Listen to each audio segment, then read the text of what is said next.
Thank you. Always bring donuts and you get claps. Donuts make me go nuts. I always say that. I just want to give a shout out to Daylight Donuts. It's one of Oklahoma's greatest exports. Next to the #1 export, which is Zach Bryan's music. Anyone know Zach Bryan? Yeah. So that's the #1 export that we have currently. But I just want to say, I'm Lane Perry from Western Carolina University, where I'm a professor in our entrepreneurship programs, and I'm honored to be here today. Not because we get to bring donuts and stuff, that's kind of cool, but we get to learn about Buggy, which is so awesome. It's a great company, it's a great idea, I can't wait to learn more. I always tell my students to be like the car enthusiasts that gather at Bojangles once a week to look under the hood of antique cars. You have to be an enthusiast when it comes to being in entrepreneurship. You have to be willing to look under the hood and show under the hood of your business to other people so that they can learn together. Because rising tides rise all boats, and that's what you're experiencing here this morning with the Million Cups. I'm a little jittery because I've had about 500,000 of them already. I got some jitter juice these days. But we're honored to be here. I'm going to hand the reins over to Professor Bob Long, who's just going to really quickly, in 60 seconds or less, give you some insights into our program. Here you go, Professor Long. Good morning. Good morning. Is everyone jazzed like my colleague? I'm here to just make a brief mention. We have a display out in the lobby area, but I'm representing our Master of Entrepreneurship degree program, with which I've been associated for how many years? I've lost count. It's since 2008. I first came to Western Carolina University after almost not coming. I was in the parking lot with my wife, and I got a call. It was a recruiting call, and the colleague that called, after I hung up, she said, "You were mean to him." And I said, "I wasn't mean to him, I just said I wasn't interested in the job that he was describing." Turns out, I didn't want to teach 100% online, and I thought that's what it was, and he thought that's what it was, and it turns out there's some classroom time, and then there's online time, and that was fun. So we have a program that is designed to be extremely practical. Students in my current class are working on a spreadsheet with assumptions, profit and loss, cash flow, and a balance sheet that all seamlessly connect with one another to project the feasibility of a particular idea that they may have. I have a marketing class later in the summer. If the students don't have a logo, they need a logo. They have to do that as an assignment. They have to have an elevator pitch. And it goes on with lots of assignments, which are actually the to-do list for becoming a real entrepreneur, concurrently with earning their master's degree. So, after the event this morning, I'll be happy to visit with any of you if you have questions. Thank you for having us. Thank you, Dr. Perry, for the donuts. And for getting everybody jazzed before I came to speak, because there's nothing worse than the 2 o'clock speech. Thank you very much.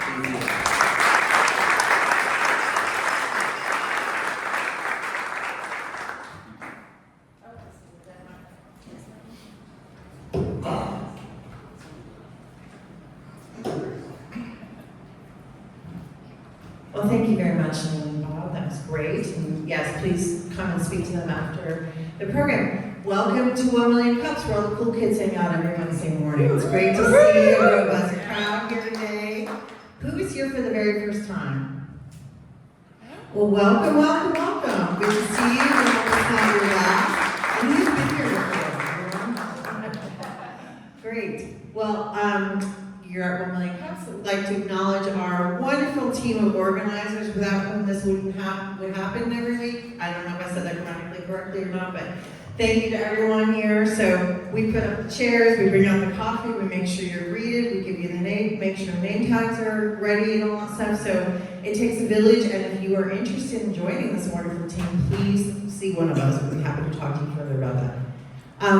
Talking about the format, so Neomi will do a presentation, and then if you have questions afterwards for Q&A, please raise your hand. and then try to keep it to one question, and then hold the microphone like a Buggy pop so that you can be heard. Next, I'm going to introduce Naomi. When I was a new realtor here, just not that long ago, I sponsored one of the tailgate markets, and one of my favorite parts was being seated across from Naomi every time I had a table out there. And I think I sampled every single flavor throughout the season. But it was more importantly getting able to talk to her, get to know her a little bit. And since then I've seen her at Creative Mornings and heard her speak on other things, and she's really a wonderful presenter. So without any further ado, I will let her tell you her story. And welcome to the stage, Neomi Negron.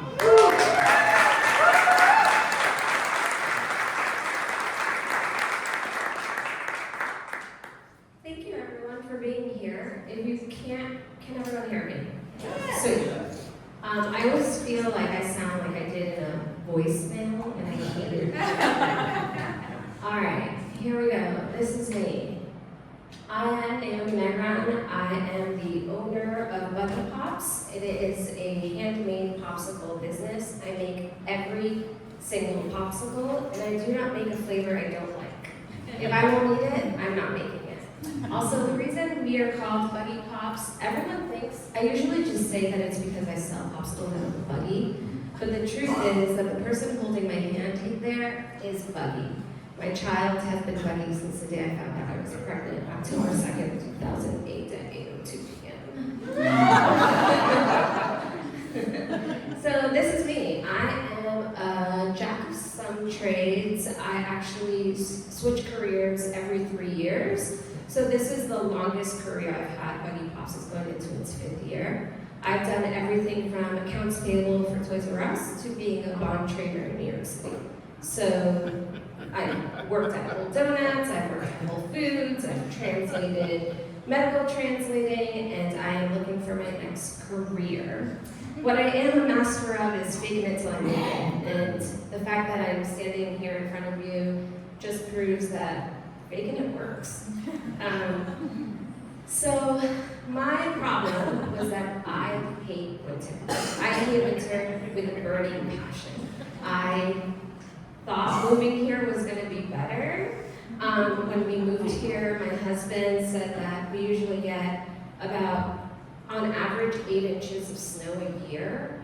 And then that very first, November 1st that we lived here, we got 11 inches. So we definitely were above the average, and I was like, what the hell did you do moving me here? But it's worked out because I started my own small business where I don't have to work in the winter.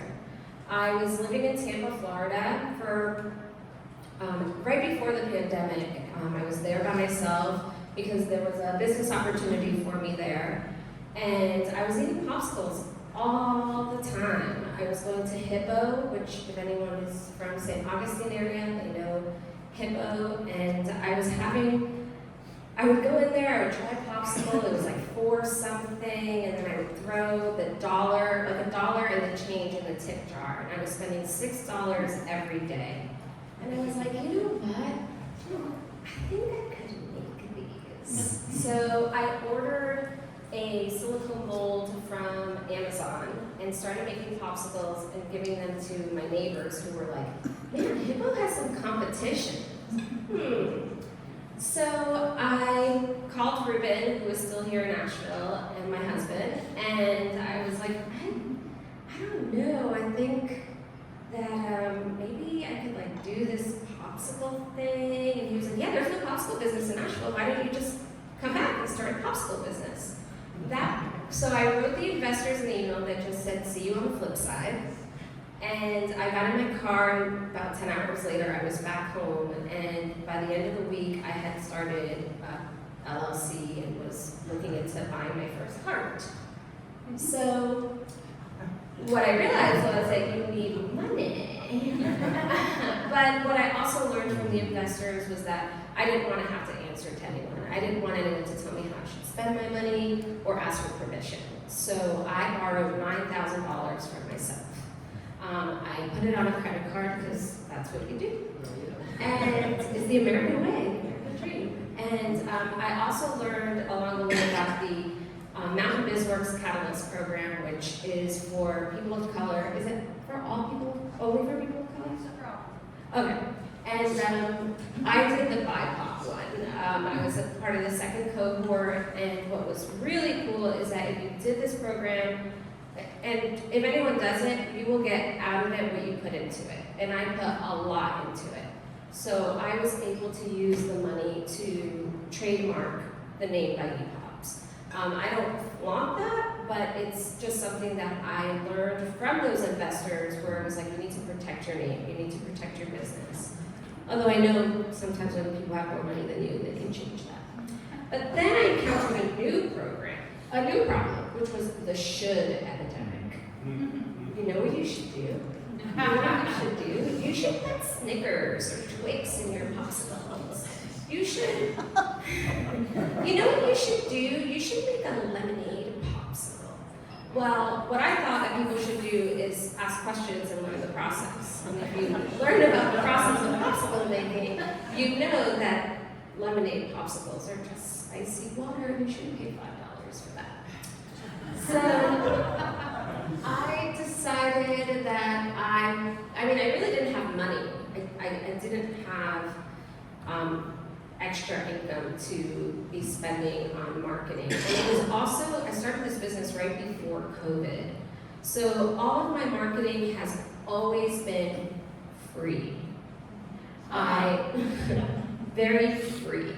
And Instagram is free. I will say that this business wouldn't be where it's at without Instagram.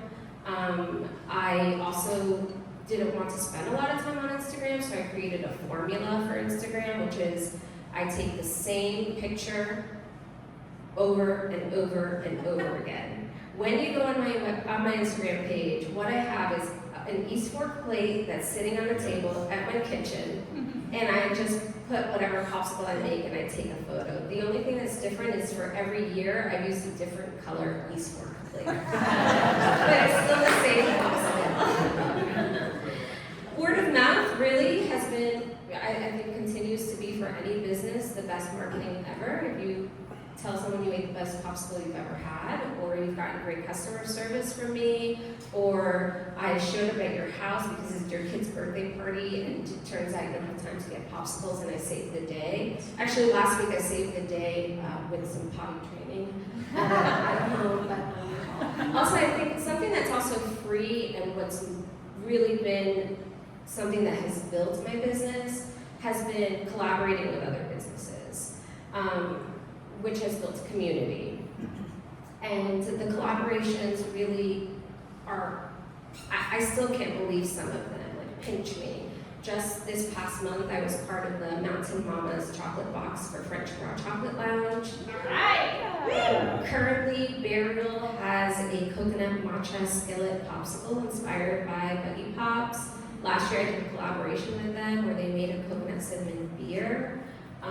Which coconut cinnamon is our signature flavor.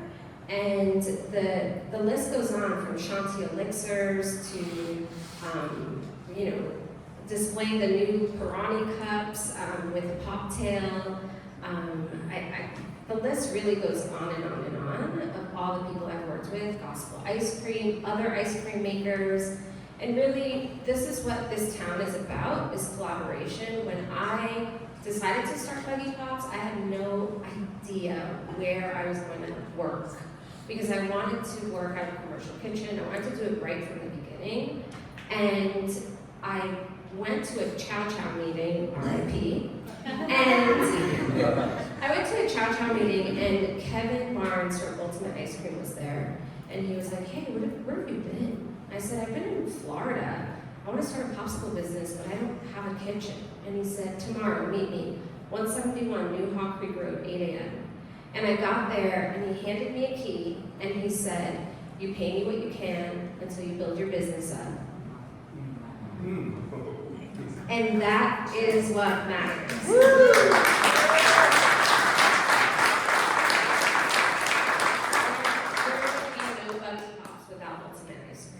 And it just goes to prove, I know that there's a lot of, and I'm going off a little bit, but I know that there's a lot of thought about competition. Honestly, it really is about collaboration, community. We, like you said, Lance, we build each other up together, right? So, I went right into that. So challenges. The biggest challenge for me with Buggy Pops has not been kind of like the traditional things of like customers or marketing or making money. I'm fortunate enough that the first year I was able to pay my credit card back. So this business has no debt. But the biggest challenge has been defining success for myself because of the should epidemic. You should have brick and mortar. You should grow it. It's so successful. Why don't you get more carts? Why don't you, make more flavors? Well, all those things take me away from the thing that I love the most, which is making popsicles. If I were to grow this business, I would be telling other people how to make popsicles. I would have to change the process in which I make popsicles so they would not be the texture that they currently are. They would taste like the stuff you get in the fridge, in the freezer at Ingles. So for me, the thing about this business that has been the most challenging has been to keep it small. I don't want to grow it. It's the perfect size. I work 5-6 months out of the year. I travel 6-7 months out of the year. I'm able to see my child grow up. I'm able to go to events. I'm able to work out every day. I'm able to really do so many things that really fulfill me. The thing that I've learned, because I am not the healthiest person, is that I'm not going to take popsicles or money or my house or any of those things with me when I die. And the things that I will take with me are the experiences that I had. So sure, having Buggy Pops has led to many, many, many amazing experiences, like being invited to James Beard last year. But I can do all that and not be taken away from the thing I love, which is my family, popsicles, people, connection, community, collaboration, fun. There are a lot of people not having fun. Oh, the other thing that I really love is sleep. And I sleep a lot. But the reason I can sleep is because I'm not stressed. I don't have debt. I don't have employees. I don't have to worry about people calling out tomorrow. If I don't feel like going to work, I don't have to go to work and I don't have to explain it to anyone. So that has been my biggest challenge, is staying small and keeping my quality of life what I want it to be. So that is it. This is how you can find me. I do deliver to your home. I do events, weddings, you name it. So if you want to find me, this is the way to get to me. And I do like text and email back very quickly. I love communication.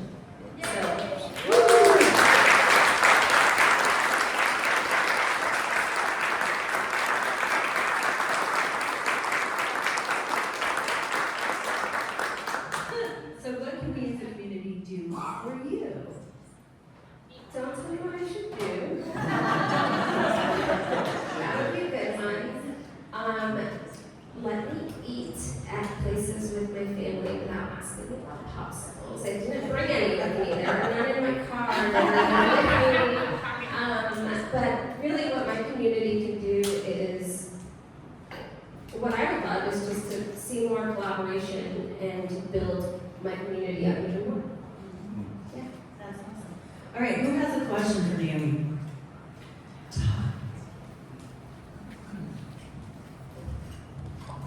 My son loves your Buggy Pops. Anyways, if we had a corporate client appreciation event, how many do you provide in your cart? So I have 3 carts, and really I could provide as many as, I'm thinking like 2,000. Excellent. Yeah. I guess that's the max. Lane? Fantastic. Quick question. How many iterations on your prototypes did you go through at the beginning of getting the flavor right, or did you just have that figured out from the beginning? I'm gonna write a book called Crying Over Pops. Is that the secret ingredient? Tears. Maybe. That's the love.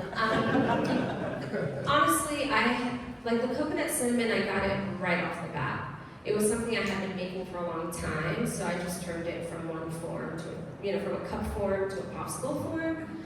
But there are some popsicles that have never really made the cut. There are others where I've just tasted them and they've gone all in the garbage.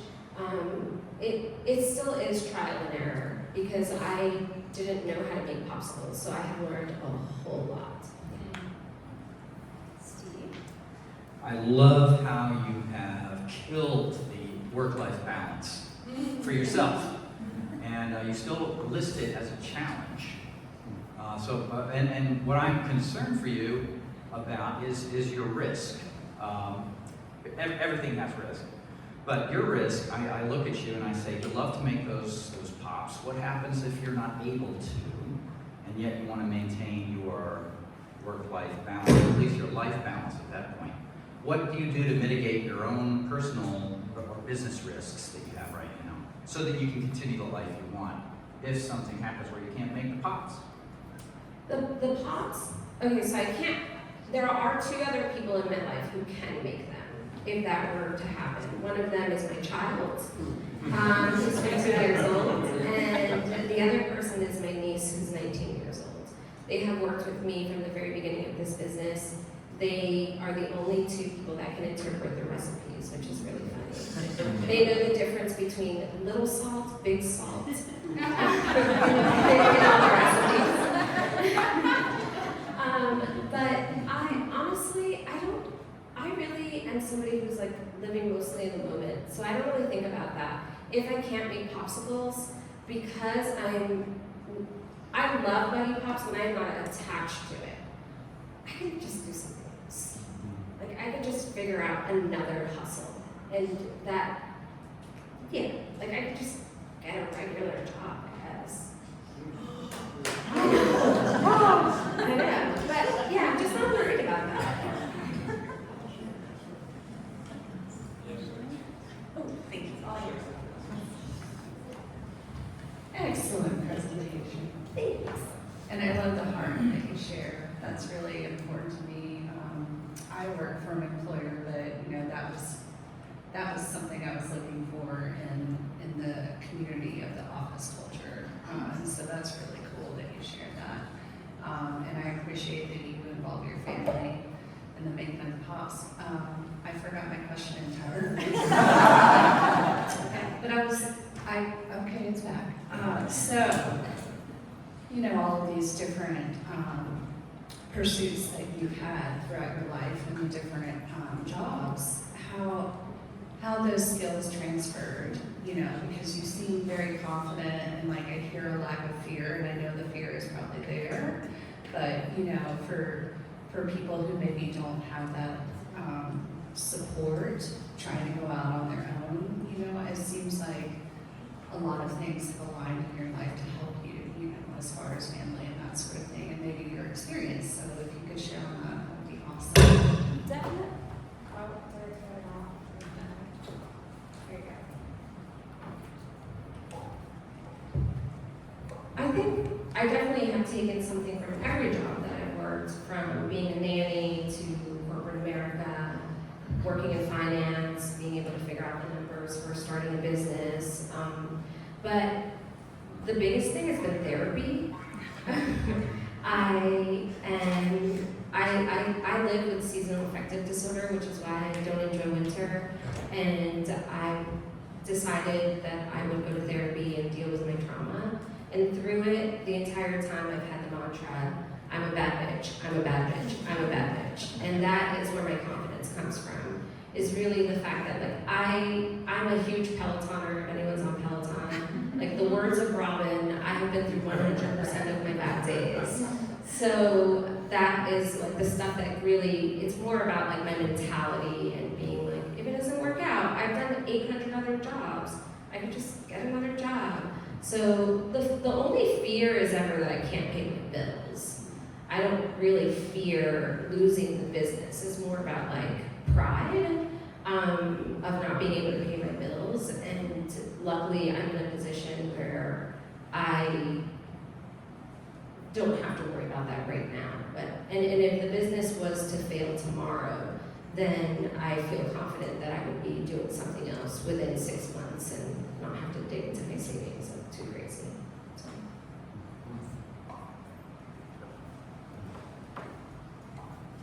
I can shout. Nope, there's Mike.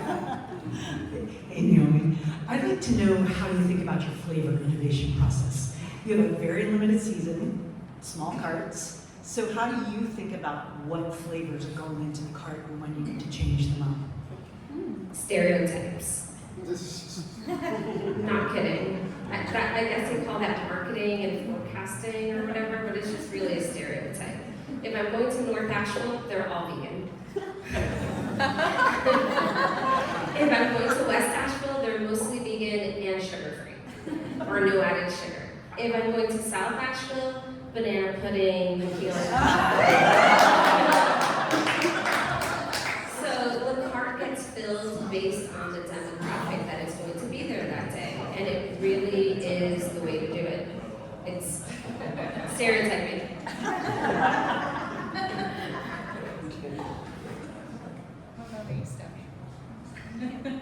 What's the worst flavor you've made? What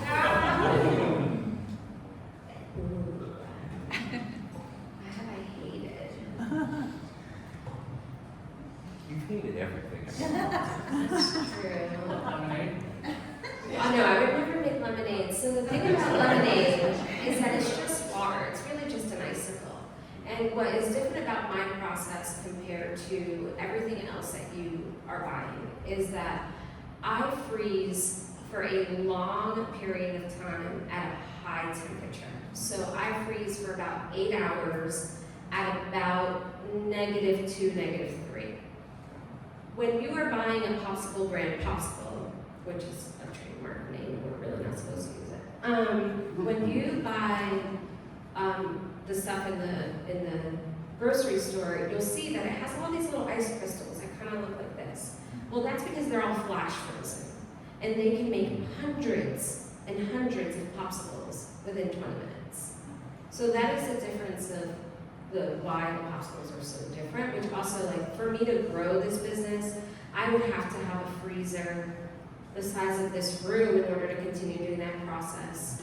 The only way for me to grow it, I would have to change the process, which in hand would change the popsicles, which would then make them not what they are.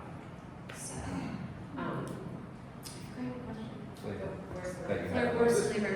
Okay, so once I thought that if I left the Oreo cookies inside the milk overnight, that it was gonna like turn out good. So the next day, they tasted good, but they were gray. Like the Oreos just disintegrated into the milk, and they were so unappealing. They tasted fine. Now we do it different. Now we do vanilla ice cream base, and we add a cookie and a half into each mold. So, but I'm gonna think about that and get back to you though. So,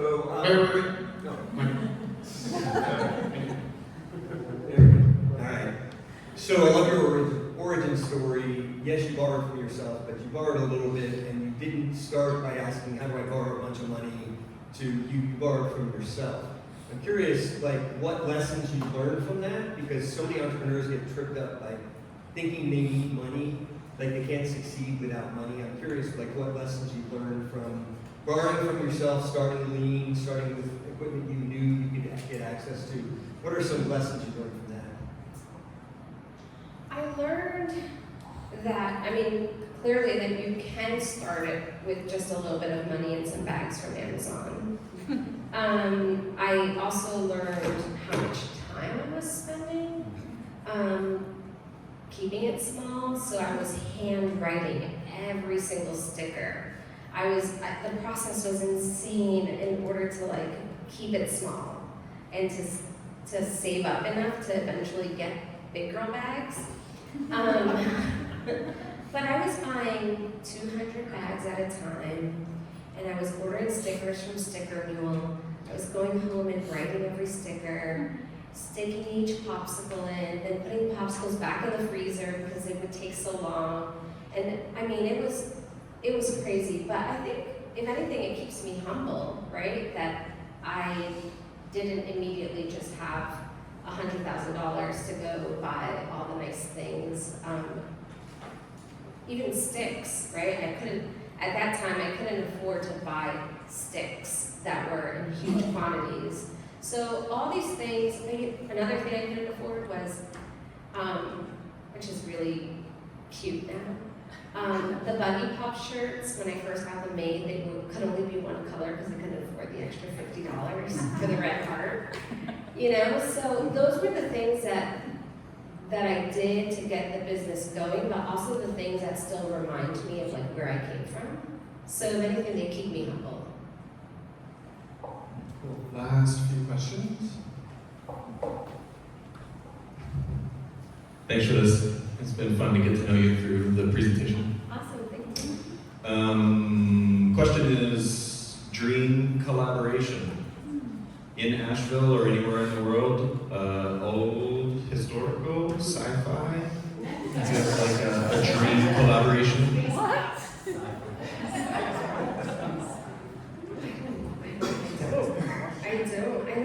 I honestly never, I mean, I started this business because I just wanted to be warm. So, I didn't want to leave my house when it was dark. So for me, every single thing that has happened has really been pinch me. Like, when Jail from French Abroad called me, I answered the phone the most unprofessional way because I thought she was calling you about something else. And I was like, hey, what's up? Yo. She's like, so about Mountain Mamas. And I was like, oh my gosh. And every time an opportunity comes about, even people who have booked me before booking me again, I'm still like in awe. I'm like, oh my gosh, the Biltmore wants me back. That's amazing. They want 1,000 popsicles. I'm still just as excited as I was in the beginning. So I guess maybe I keep my expectations low. But I don't have a dream collaboration. I guess if like Bad Bunny called and wanted to like eat some of my popsicles. Bad Bunny. Bad Bunny, okay. Yeah. The only person is, so again, back to Peloton. I can't believe I'm talking about Peloton so much. Yay. I think that, so Cody Rigsby always talks about how there aren't any good popsicles. So I would love to mail him some popsicles. He doesn't have to post about it or anything. I just would love for him to eat my popsicles. One last question, Eric.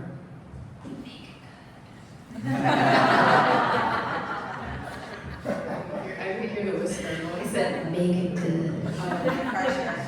I was curious if keeping it small meant keeping it local, or do you travel for opportunities and events and things of that nature too? I don't travel. I have an old car that has a trailer attached to it, and the carts have to go on the trailer. So the farthest I've traveled is like maybe an hour away. I would prefer to keep it local. The travel part for me happens when I'm not working. I really do like the way Asheville is special in the sense that like people know the owners of things and people care about knowing who made it and they get excited because I'm behind the cart. So for me, it is all of that feeds into the success of the popsicles more than like taking it somewhere else. But I mean, if like, you know, someone called and they needed me in Chicago during Ginzy Beer, now I wouldn't be opposed. But I have been asked to bring the popsicles to Miami, but the logistical part of like, oh my gosh, then I would have to file taxes there, and I would have to find a kitchen, and I would have to, I'm like, yeah, I'm fine just where I'm at. I don't want to make anything too complicated. Awesome, thank you.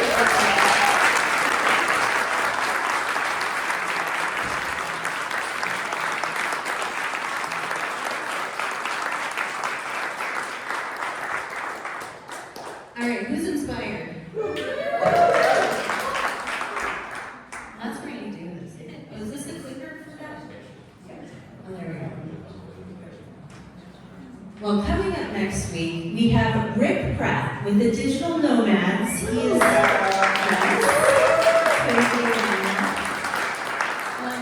going to be presenting on how the future of remote working is being created here in Asheville. Is that it? Yeah. And that's in a celebration for the Digital Nomads. What anniversary? 3-year anniversary. And how many members do you have now? Almost 2,800.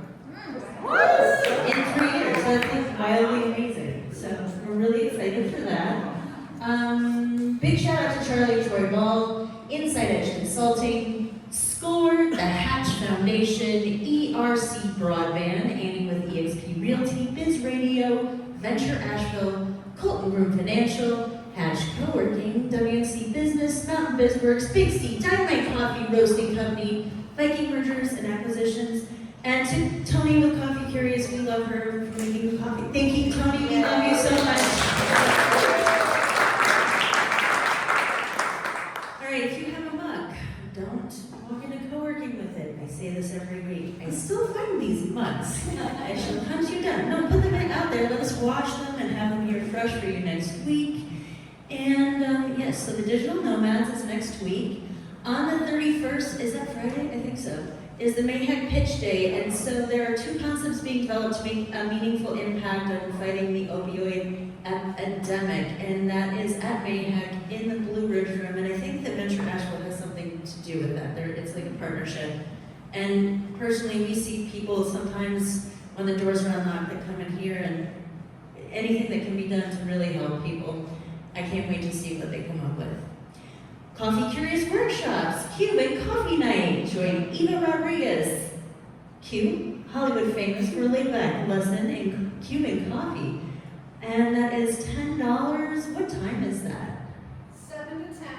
7 to 10. It's a fundraiser. She's a 23-year-old entrepreneur trying to open up a coffee shop on Haywood Avenue, on Haywood famous, and I want to support her to get the funds she needs to open up her coffee shop. That's awesome.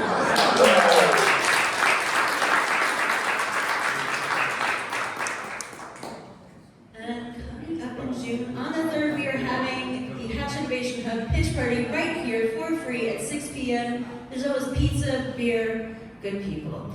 Thank you guys so much for coming this morning. We can't wait to see you next week. Have a great day.